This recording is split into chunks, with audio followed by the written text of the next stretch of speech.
ये फॉर्मूला क्या करें, ग्रोथ के बारे में पढ़ना और डिप्रिसिएशन के बारे में पढ़ लें। मतलब हम क्या साथ ग्रोथ किए थे, डिप्रिसिएशन के साथ मतलब क्या साथ नहीं किए थे, है ना। तो एक बार फिर से आपके लिए ग्रोथ का फॉर्मूला है क्या, कि ग्रोथ का फॉर्मूला है v इक्वल्स टू v सब 0 इनटू मतलब क्या आपका 1 plus r by 100 whole to the power मतलब क्या आपका n। ये फॉर्मूला को स्टार्ट इस्तेमाल करना पड़ेगा मतलब ग्रोथ का बात हो। अब डिप्रिसिएशन का फॉर्मूला मतलब क्या आपका एकदम ऐसे ही है। ग्रोथ का मतलब क्या होता है, बढ़ोतरी होता है, मतलब क्या होता है, ग्रोथ होता है, घटता गिरता मतलब क्या होता है आपका डिप्रिसिएशन। तो आप ये समझिए, जो ग्रोथ का फॉर्मूला है वही मतलब क्या आपका डिप्रिसिएशन का मतलब क्या फॉर्मूला है, बस उसमें एक फर्क है। पर पता है क्या, कि आप अगर यहाँ पे प्लस साइन की जगह मतलब क्या आपका माइनस साइन देते हैं, तो ये जो फॉर्मूला ग्रोथ का था वो फॉर्मूला बन जाएगा मतलब क्या आपका डिप्रिसिएशन का।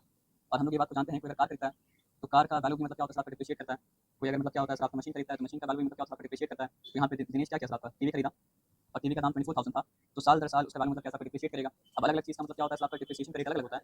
और यहाँ पे टेलीविजन का जो मतलब क्या डिप्रिसिएशन का रेट होता है वो मतलब क्या आपका 5% पर एनम। तो अब यहाँ पे बात को ध्यान से समझते हैं, तो डिप्रिशिएट होने के बाद किस साल पे पहुंचेगा वो हमको मतलब क्या नहीं पता है, तो हम लोग भी फाइनल को ऐसे लिखे हैं।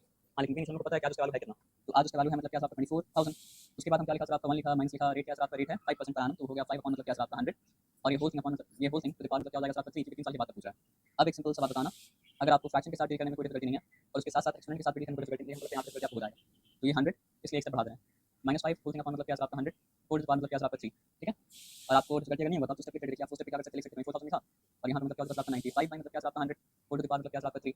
तो अब यहाँ पे लिखा v equals to 24,000 90 into 95 upon 100 again into 95 upon 100 again into 95 upon मतलब क्या आपका 100 ऐसे मतलब क्या आपका दैट। अब लोग आते हैं 5 19 जा 5 20 जा 5 19 जा 5 20 जा 5 19 जा 5 20 जा ऐसे मतलब क्या आपका दैट। अब यहाँ पे 0 0 0 कैंसिल और यहाँ पे मतलब क्या आपका 0 0 0 कैंसिल। तो अब हम लोग के पास क्या बचा है सर आपका 24 बचा है इंटू 19 इंटू 19 इंटू मतलब क्या आपका 19 बचा है। और ये होल थिंग अपॉन क्या बचा है आपका 2 इंटू 2 इंटू 2, तो 2 इंटू 2 मतलब क्या होता है आपका 8 होता है ना, तो यहाँ पर 8 लिखें। तो यहाँ पे हो जा रहा है क्या आपका 8 बन 8 और 8 3 मतलब क्या होता है 24। अब आप ये सारा मल्टीप्लाई करेंगे तो आपको आपका जो आंसर आना चाहिए आंसर मतलब क्या आपका आ जाएगा। अब आंसर क्या होगा साथ हम देख लेते हैं।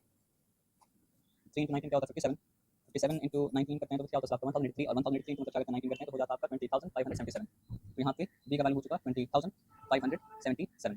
तो जो टीवी मतलब क्या आपका दिनेश लिया था 24,000 में, अगर वो टीवी का वैल्यू मतलब क्या आपका 5% करके हर साल डिप्रिशिएट कर रहा है, कम हो रहा है, तो 3 साल के बाद वो टीवी का वैल्यू हो जाएगा मतलब क्या आपका 20,577 एज सिंपल एज दैट।